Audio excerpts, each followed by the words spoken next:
සුබ මොහොතක් කියන්නෙම සතුටක්.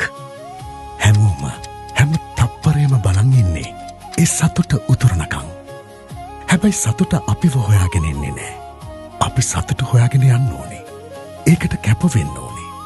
ඒකට අවශ්‍ය පරිසරය හදාගන්න ඕනෙත් අපි. එක පුද්ගලයෙකුට වඩා අපිට පිරිසක් විදියට එකතු වෙන්න පුළුවන් නම් ඕනෙම වෙලාවක දරාගන්න පුළුවන් ශක්තිය වැඩි.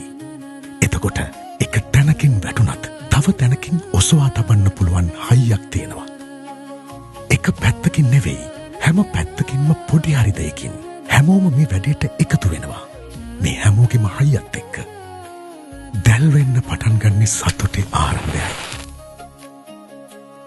හැබැයි අපිට ඉවසන්න වෙනවා. හැම වෙලාවෙම අවධානයෙන් ඉන්න වෙනවා. සමහර තැන්වලදී අපි හිතන විදිහම වෙන්නේ නැති වෙයි.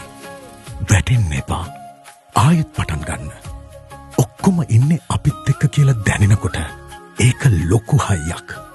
හැමෝම ලෑස්ති. මේ මොහොත එනකන් තමයි මග බලාගෙන හිටියේ. මේ හැමෝගෙම ශක්තිය අවසාන වෙනකම්ම අල්ලන් හිටිය එකේ ප්‍රතිඵලය. කවුරුත් පස්සට ගියේ නෑ. අත්හැරියේ නෑ. හැමෝගෙම හිත්වල තිබුණේ සතුට විතරයි.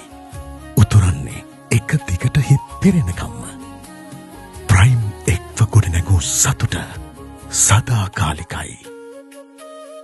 ප්‍රයිම් ගෲප් සතුට උතුරන සුබ අලුත් අවුරුද්දක් වේවා.